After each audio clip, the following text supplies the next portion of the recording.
Hey guys, Chris here, and I'm Ukrainian Canadian. Today is December 18th, 2023, and let's get to the news happening in Ukraine, shall we?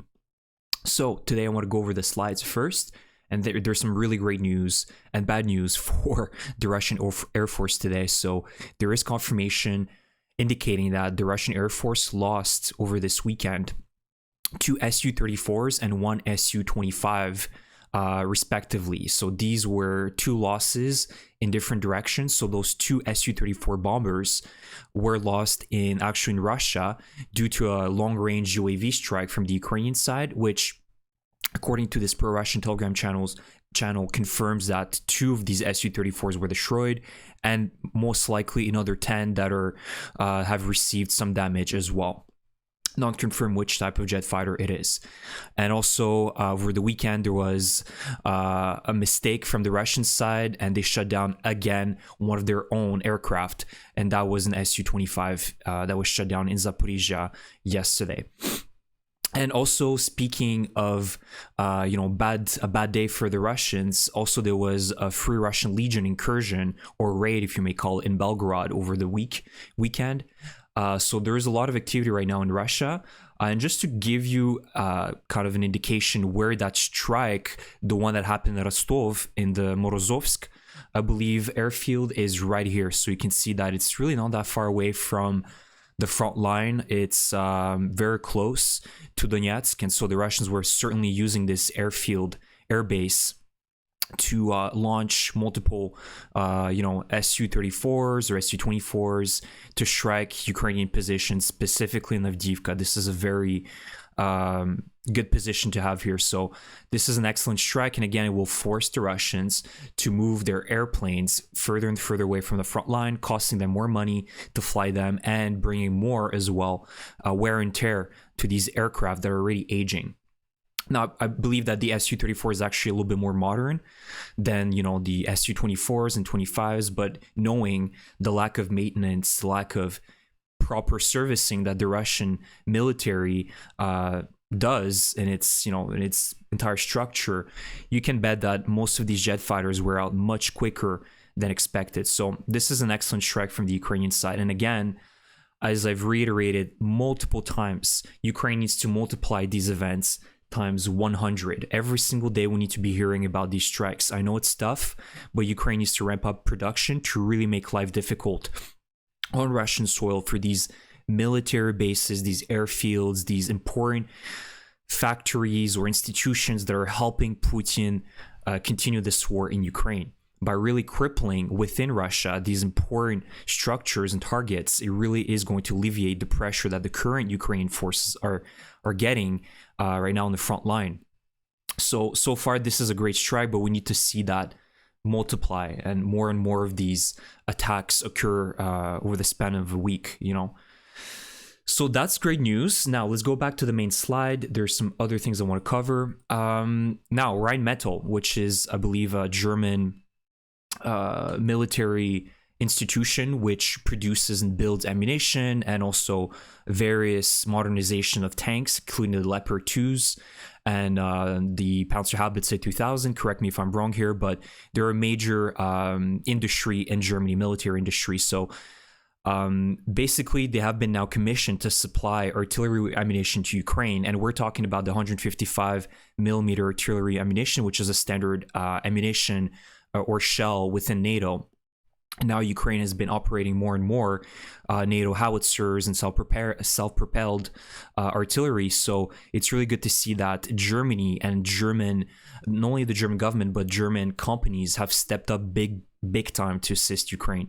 And, we could have said a year ago even that Germany really wasn't pulling its weight, but I think that now they're one of the most important military provider to Ukraine besides the United States. That I can say with confidence, and I think the numbers can't lie.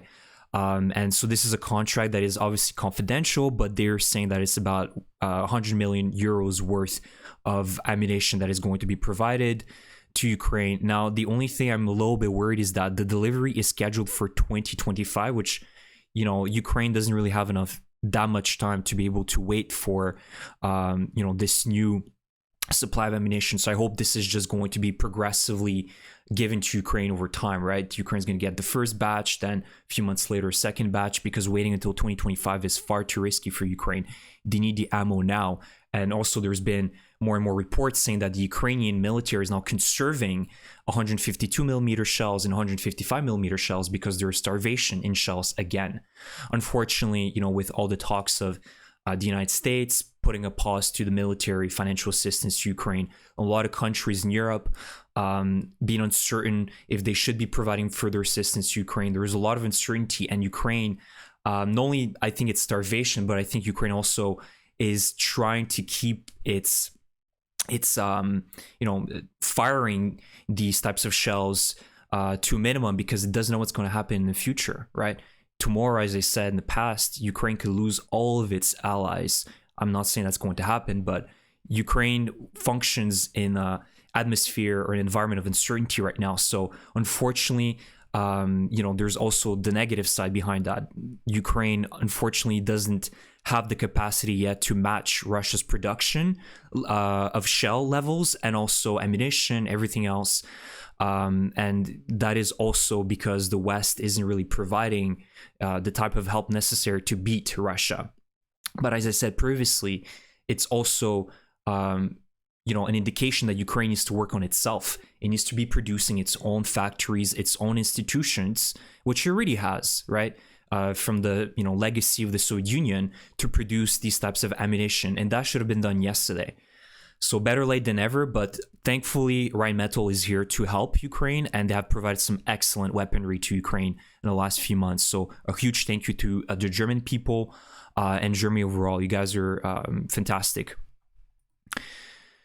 And lastly, before I go to the map, I wanted to talk about Putin statements. He's had several basically briefings with his the Russian people. He has an annual call where regular Russian citizens ask their questions to Putin. Of course, they're cherry-picked, the questions, to fit the narrative that Putin wants to push on the television. But he also made yesterday, December 17th, an interview where he stated that he's unwilling to fight NATO, and that essentially Russia is not interested in fighting, and you guys know already, whatever Putin says, always assume the opposite. And the ISW, so the Institute for the Study of War, mentions that this interview that he gave, where he said that Russia is not the aggressor, that Russia is seeking peace, this typical narrative to make the Russians feel like they're the good guys, that they're actually just defending the interests of their own country, they're trying to help the Ukrainians, and that this war is all because of NATO, not because of us, right? And it really works. Most of the Russian people have been brainwashed to believe that this is all the fault of the West. And there's many even Ukrainians within Ukraine that believe that this is somehow Ukraine's fault and not Russia's. So clearly the brainwashing has been very fruitful for Putin in the last few decades. And he's really made sure that this narrative keeps being pumped into Russia's society. Now, and what I was about to get into is that the Institute of the Study of War mentions that this statement that he said essentially is a way for Putin to mask his actual long-standing objective to weaken Western unity and coerce NATO into abandoning its core principles, such as the open door policy, which allows the alliance at its discretion to admit new members and is enshrined in the NATO Charter. So he's trying to make NATO feel comfortable that Russia's not a threat. We're not planning an invasion against you guys, and so you don't need to be admitting new countries such as Finland and Sweden, right? Which we know they asked and begged NATO to be admitted to this alliance because they saw what happened in Ukraine. So I don't think that's really going to work for Putin, but he's again manipulating the information. And they're also convinced that Putin wants to create conditions in which NATO will be undermined and its global power will become structurally and ideologically weak. And again, what NATO says is different from what the governments of, various European countries say. You look at Slovakia, you look at Hungary, obviously, you look at a lot of Russia-aligned countries, Austria, Switzerland, that, either are neutral or aren't doing anything to kind of counter Russia's aggression. And yeah, this is somewhat working within Europe. And they really are betting, also the United States, that Trump will get reelected. And Trump has been saying multiple times, I'll just give a phone call to Zelensky and Putin, and we'll make a deal, right? I'm just not certain what type of deal that's going to be and if it's going to be in Ukraine's interest, right? Because for Putin at this point, any type of deal is going to be good as long as it's a ceasefire that forces Ukraine to, again, give up some of its territory. This is what happened the last 2 times in the last 10 years, Minsk 1, Minsk 2. Ukraine was forced into a ceasefire, which Russia then did not respect, continued on shelling Ukrainian positions. And then guess what? 2022 happened. And exactly as it says, in this very long article, Putin said the same thing. He wasn't planning on invading Ukraine. Russia is not the aggressor. Russia will never, never invade Ukraine.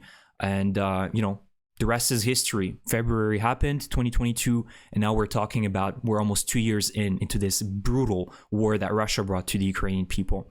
So all I want to say is that the free world needs to prepare for future conflicts with dictatorships such as Russia, Iran, China, even in North Korea, and even Venezuela now that's been saying, that they want to take, territory from Guyana. So there's a lot of threats right now. And at this point, it's not worth guessing whether they're going to do it, they're not going to do it. You need to assume 100% that they're going to do it, and you need to start preparing now. So with all that being said, I want to go back to the map, and I just want to give you guys a few updates on Avdiivka. Evidently, this is what we've been talking about for the last few months. This is the new Bakhmut. And unfortunately, yes, the Russians are gaining a little bit of ground every single day at a tremendous cost, yes, but Putin needs some sort of victory. He's going to spin this as Berlin 2.0 for the Russians, and just as they did with Bakhmut. So Avdiivka, again, as I said, doesn't really hold a lot of purpose in terms of strategic positioning for the Russians. Yes, they're going to expand their territory outside of Donetsk, but apart from that, it's purely symbolic for the Russians.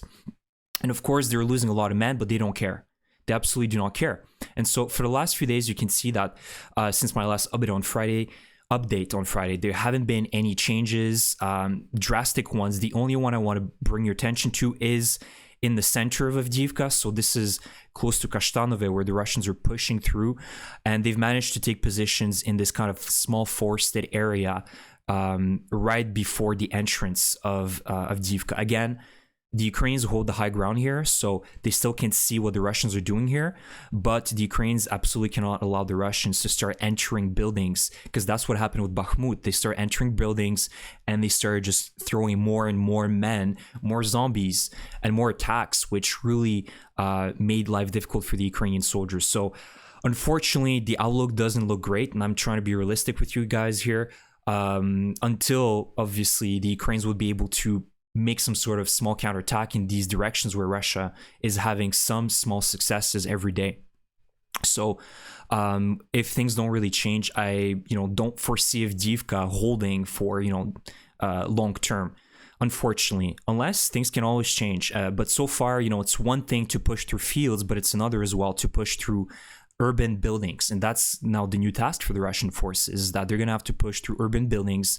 And are they willing? Because now we know that the difference in losses for the Russians between Bakhmut and Avdiivka is night and day. They've lost far more men in Avdiivka, and I can't say that with confidence just by the sheer amount of footage that I'm assuming most of you guys have also seen. The losses, the bodies are littering the fields of Avdiivka everywhere, Russian bodies mostly. And it's, and the lack of just care of retrieving these bodies, it's just appalling to me, but that's just the Russian way.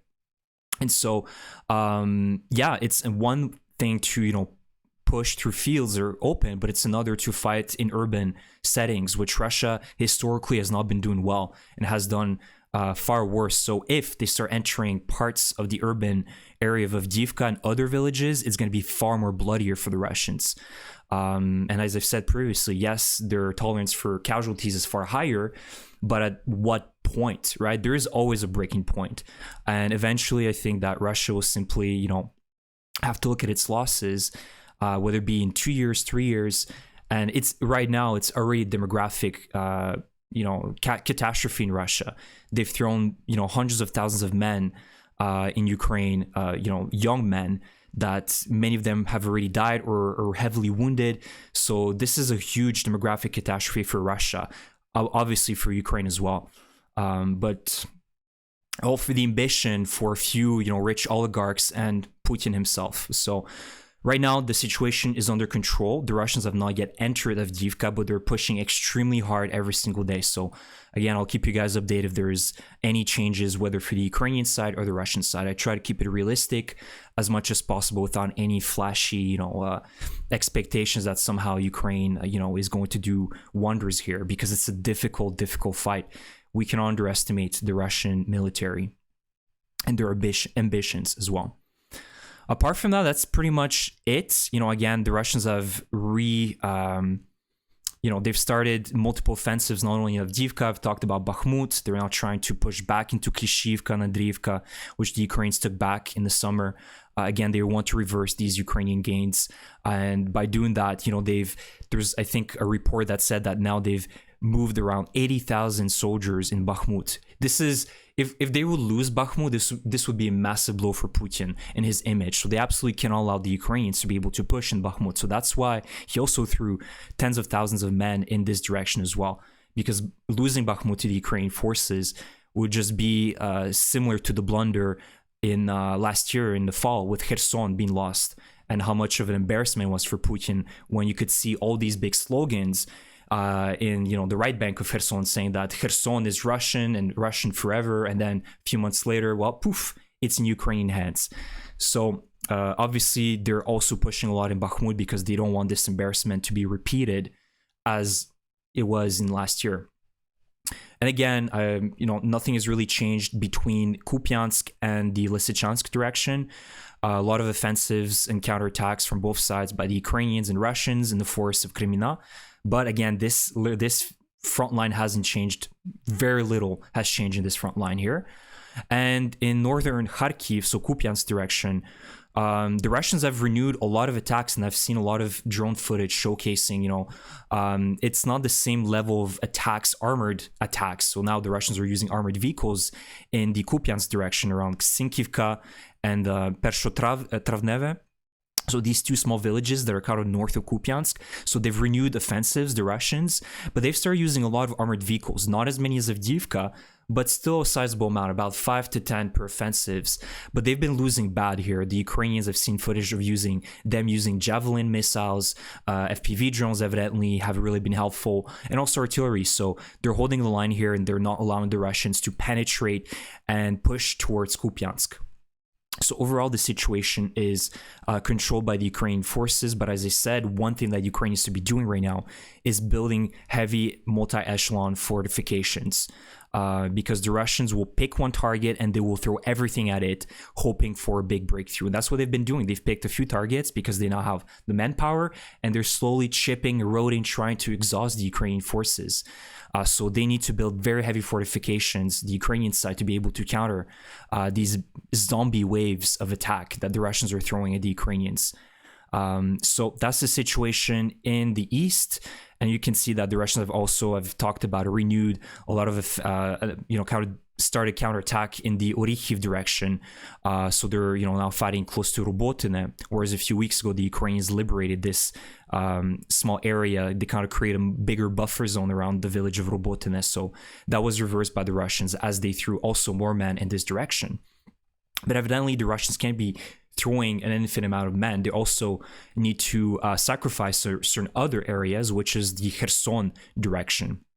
So far, again, there's a lot of fighting around the left bank of Kherson. Things are not very clear, but the Ukrainians hold at least a small position, Krinke, so this is a village in the left bank of Kherson. But again, it's been months now that the Ukrainians have been fighting here, so we'll have to see what happens in 2024.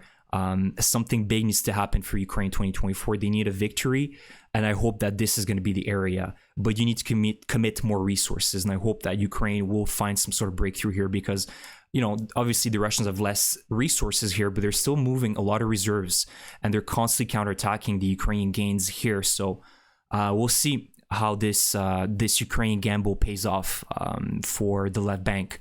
And to me, it makes sense. I get it because of how, basically transferring troops here, we're talking about a few hundred meters to cross this the Dnipro River. So it makes sense. But right now, the struggle is to then start transferring heavy armored vehicles such as Leopards, Bradleys, to really start crushing the Russians on this side. Right now, what the Ukrainians are doing is just transferring men special forces and flying FPV drones by the hundreds every single week, which is extremely helpful, but it doesn't give that presence in that staging area that Ukraine needs to then start liberating and pushing further away from, all these settlements by the left bank, which are about, a few kilometers away from the Dnipro River. So that's the video for today, guys. I hope you enjoy my updates, the slides. Let me know what you guys think about any of the things I covered today.